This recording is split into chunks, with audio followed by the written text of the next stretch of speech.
Hey, listeners, be sure to check out slippeddisc.com for the latest inside information on classical music now. Looking for world-class performances at an accessible price point? See yourself at Lincoln Center presents free and choose what you pay performances. Where else in New York City can you experience contemporary flamenco, mental health-inspired choral works, experimental jazz, and an interactive family dance performance, all in the same week and for less than the price of lunch? Explore the full calendar of events today at lincolncenter.org/presents. Now, since you're here and already a fan of Speaking Soundly, I want to tell you about another podcast that I think you're really going to like. It's called Tacit No More, hosted by Joseph Conyers and Yumi Kendall. You may remember Joe from his episode here on Speaking Soundly. If you haven't heard it, you have to check it out. He is a force of nature. Together on their podcast, Joseph and Yumi are giving voice to what really needs to change in the classical music world, like advocating to open up pathways for Black orchestral musicians, envisioning new ways to support arts education and young professionals who are charting their own course in the classical music industry. Tacit No More is a podcast that asks the tough questions and speaks the truth about classical music. You can listen to Tacit No More wherever you get your podcasts. Oh, and one more thing before we get to today's episode. You can support Speaking Soundly by doing one simple thing. Follow it. That's it. It's pretty simple, really, and it's free. Just click the follow or subscribe button on whatever podcast app you're listening to right now. And if you already follow the show, thank you so much, but there's actually still something you could do.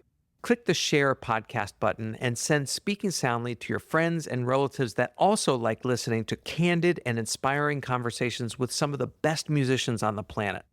Okay, well, thanks for your continued support. We really appreciate it, and I hope you enjoy this episode of Speaking Soundly. American pianist Aaron Diehl is known for his extraordinary fusion of classical and jazz styles, making him one of the most versatile and creative musicians of his generation. Having mastery in both genres, he actually finds inspiration in losing control. Some of the greatest musicians are the ones who kind of abandon those principles of controlling everything, feeling like there's no real safety net, but we're going to play anyway, even at the risk of falling to our demise. That's scary, but it's important. You're listening to Speaking Soundly, a backstage pass to today's biggest stars of the music world. I'm your host, David Krause, principal trumpet of the Metropolitan Opera. During each episode, you'll hear me speak with inspiring performers about their creative process and the personal journey that led them to the stage. I can listen to you play just about anything on the piano, whether it's a jazz standard, a concerto, one of your original compositions. I just love your playing, but I'm especially captivated by how you take a classical piano work, whether it's Mozart or Philip Glass, and reinterpret that through a jazz lens, transforming it into something completely new. What inspires you to take on that kind of musical transformation, and how do you find that perfect balance between honoring the original composition and making it your own? Well, thanks, David. It's really nice to hear. I'm glad that someone's enjoying my music. I'll have to start by talking a little bit about how I grew up. Music was always a part of my early childhood, not just jazz, but my parents also had this record collection, CD collection, I should say. Stevie Wonder, Quincy Jones, jazz CDs like Milt Jackson or Miles Davis, but then they had a collection of classical music. It was like some box sets that they had. I remember one was of all of the Beethoven piano concerti, and another was the Bach Brandenburg concerti. I remember putting on the Bach, and this is before I started playing. So I started playing when I was around 7, and I remember hearing this Bach like, whoa. I mean, I didn't really understand what was going on at the time, but something about that really moved me. And then when I started playing piano, I played it in a church starting when I was 8. We went to a African-American Catholic church in Columbus, Ohio. It had a mass that was more traditional. And then it had a mass that was geared more towards Black American gospel music. And for some reason, that always was interesting to me. Gospel music is such a critical part of the Black American music identity, right? So taking this sound and then applying it to the Catholic liturgy, and something about that was always appealing to me, where it's not so much it has to fit squarely in one thing or another. Well, you started the piano at a very young age. What's your earliest memory of the instrument and what drew you to it? I remember my parents having a book of Christmas music on the piano. I was probably like 5 or 6 at this time, and I hadn't really had any formal training yet. And I saw Deck the Halls. I knew how it sounded. And so I was trying to learn how to read music by how I knew the tune sounded in what was written on the page. I remember very vividly,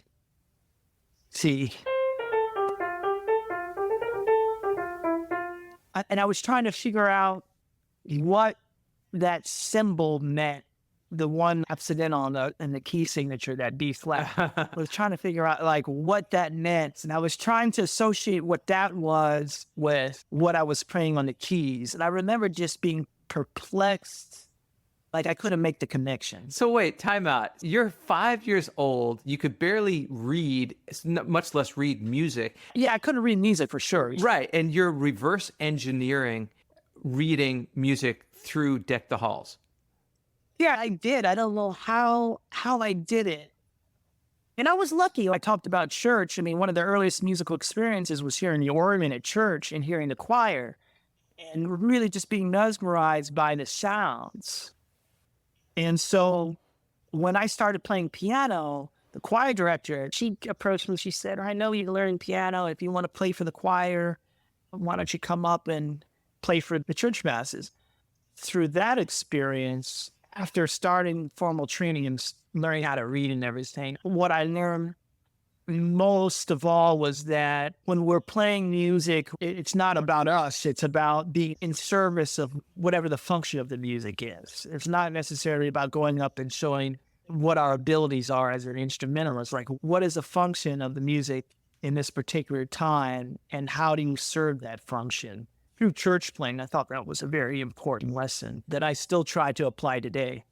You know, it's interesting. Most kids start out with really basic exercises, build up the acumen needed to play more and more challenging music. But you started in the church playing the music and kind of figured out your technique and coordination from there. That's the opposite of what most kids go through their experience learning the piano, right?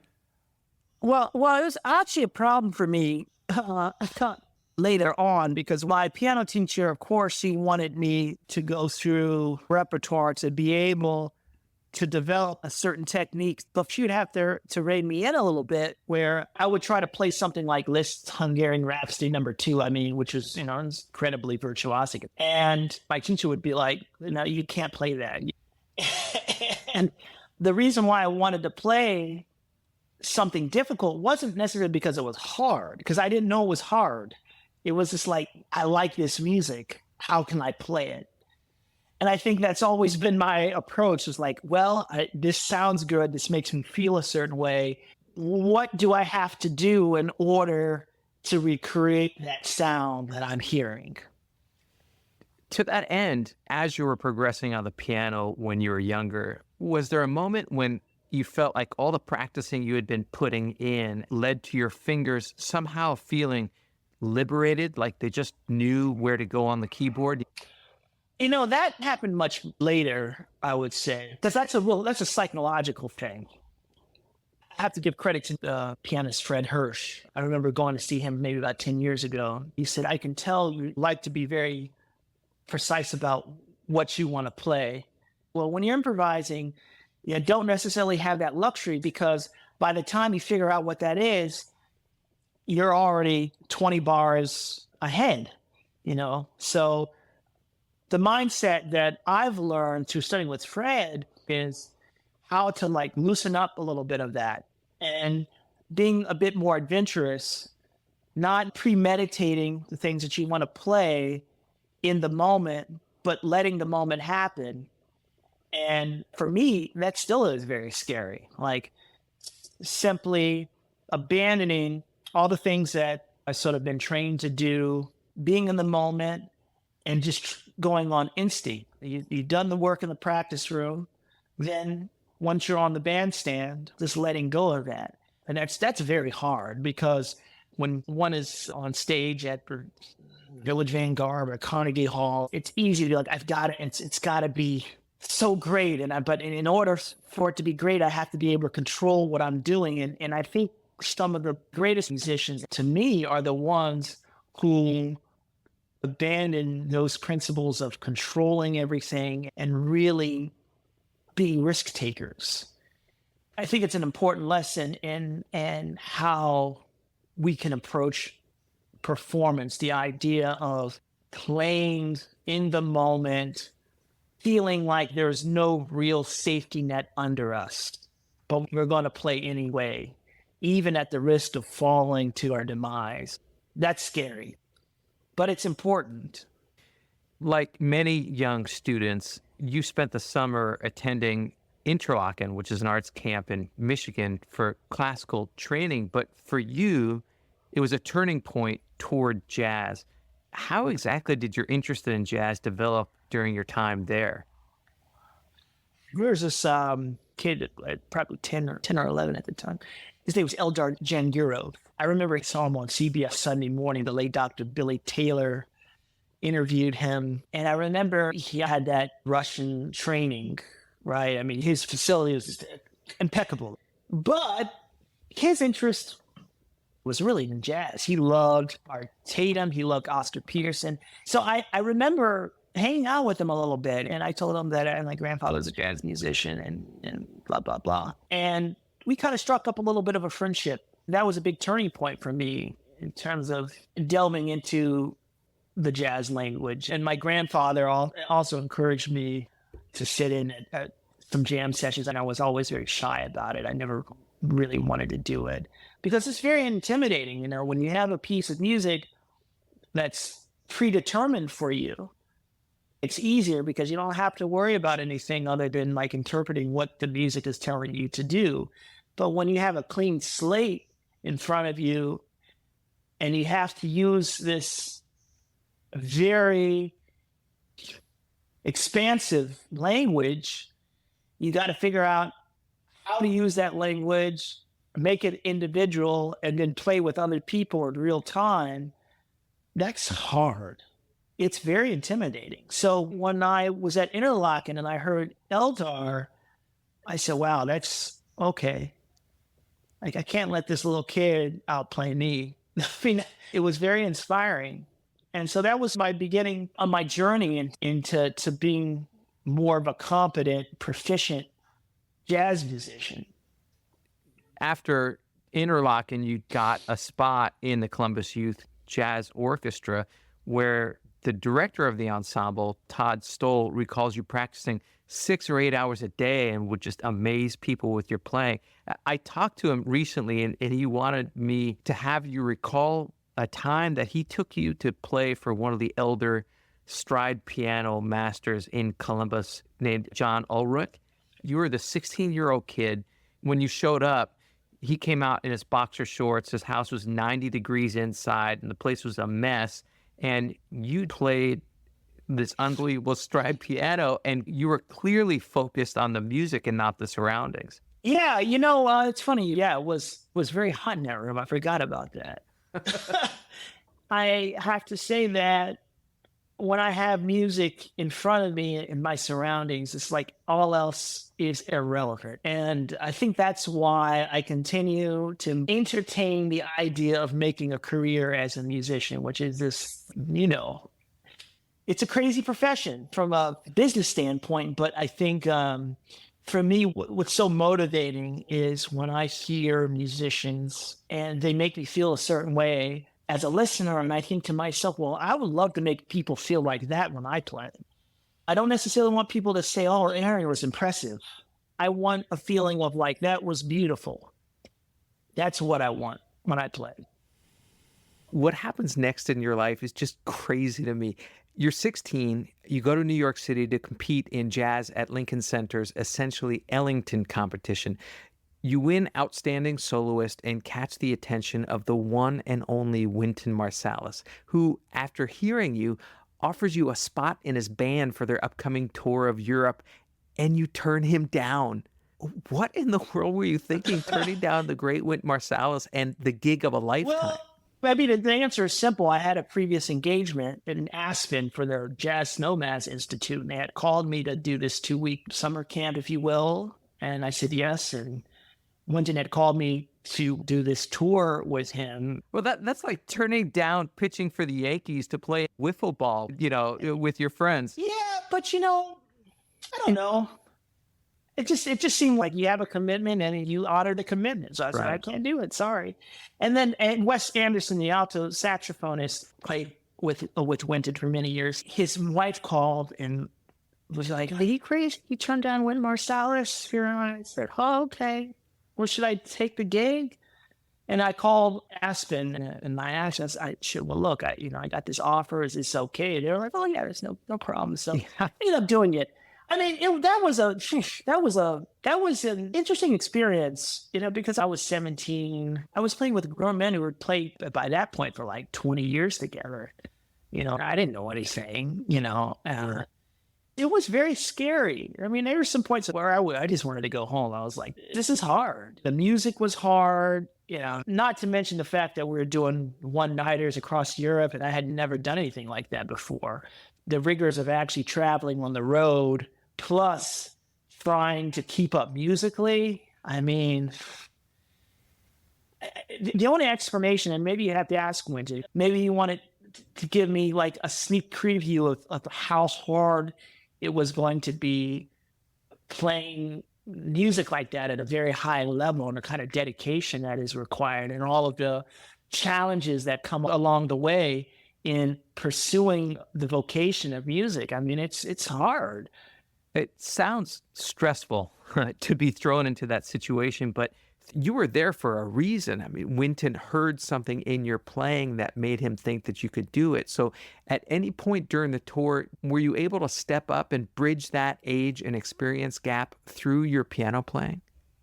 Well, I tell you, there was one, I never will forget this. Maybe in the middle of the tour, we were playing at the London Jazz Cafe. I remember being so tired of feeling as if I had nothing to contribute.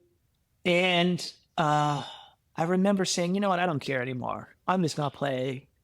I'm just going to let go. And sure enough, when I did that, Wynton turned around and looked at me. I said, "Man, you sound good." I was like, wow, maybe if I don't think so hard about it, maybe there's a path to where I can feel a bit more comfortable. And so when I was able to let go and just immerse myself in whatever was happening on the bandstand and not caring so much, am I playing this in the right register? Am I playing too loudly? Am I playing too soft? Whatever it is, something came out. I don't know what, but something came out of me. That was a very memorable moment in time, like one of the few specific memories I had on that tour, because everything else, I suppose, was sort of like a flight of fright. I would have thought that this was the official start to your professional career, but you'd go straight from the end of that tour to college at Juilliard. What was it like going from the top of the world to being a student again? Honestly, it was a relief. I learned so much at Juilliard, playing with my peers. I remember Victor Goins, the director of the program at the time, he said that it's important that you forge solid relationships with the people in the program with you, because these are going to be the same musicians that you played with for like 30 years. And he was so right about that. I was very fortunate to go into the program at that point in time with so many great musicians and develop over the years musical connections and relationships. Well, it's clear that you took full advantage of just that, because while you were still in school, you were working professionally. Since then, your career has taken off. And speaking of taking off, I apologize for the pun, but you're also a pilot with a passion for flying airplanes. I'm curious if there's any similarity between flying at altitude and flying through chord progressions on the bandstand. Of course. I mean, I think there are, I went up with an instructor some years ago, and he said, in my experience flying, I've noticed that musicians are some of the best pilots and engineers are some of the worst pilots. Interesting. And he kind of explained that. He said, when you're flying an airplane, you're not thinking, well, how does this work? Why does this work? If you get fixated on those kinds of technicalities, I mean, you'll be behind the airplane because the airplane's moving. You've got to be focused on how to get the plane from point A to point B, and what we say being ahead of the airplane, like knowing where it's going to be in like 100 miles and being ready for that, ready to descend or going to land or whatever. So I think with performers, we're used to being in situations where we have to react in real time. Not everything is going to go right all the time, and we have to figure out how to adjust to make sure if we get off somehow to get back on. And you have to be able to do that in flying. You have a lot of variables. You have weather, you have traffic delays, God forbid you have some kind of mechanical failure or some kind of emergency. You have to be able to figure out how to deal with those events under pressure, keep your head cool, and find a way to get the plane safely on the ground. One of the great benefits about playing jazz, too, especially when you're improvising with other musicians on a bandstand, is like you really don't know what's going to happen, and you have to be able to react quickly. That certainly can be applied in operating an aircraft. Well, Aaron, it's been amazing talking to you, and I want to end with a personal note of thanks. My dad was a huge fan of the Modern Jazz Quartet, and their music was the soundtrack to my childhood. So when you performed their compositions with your band, it allowed me to relive the sound of John Lewis's piano playing, and you really captured that sound just perfectly. What does it mean to you to have this ability not only to imitate, but to collaborate and communicate with great artists through great music? I don't know. It's just indescribable, that feeling. I guess that's why I keep coming back to it, to have that feeling on stage where I'm sharing this experience with not only other musicians, but with listeners at the same time. I mean, my only wish, I suppose, in continuing to do this in my profession is to have opportunities in creating these kinds of moments, because it's very, very special. I hope you enjoyed this episode of Speaking Soundly. If you liked what you heard, please tell your friends about it. Help spread the word. Be sure to subscribe, rate, and leave us a review in your podcast app, and follow us on Instagram at SpeakingSNDLY. For more information, you can visit our website, artfulnarrativesmedia.com. If you're new to the show, you can go back and check out earlier episodes featuring Wynton Marsalis, Regina Spektor, Joyce DiDonato, Emmanuel Axe, and Rufus Wainwright, just to name a few. And tune in 2 weeks from today on October 29th to hear the passionate operatic tenor Michael Fabiano speaking soundly.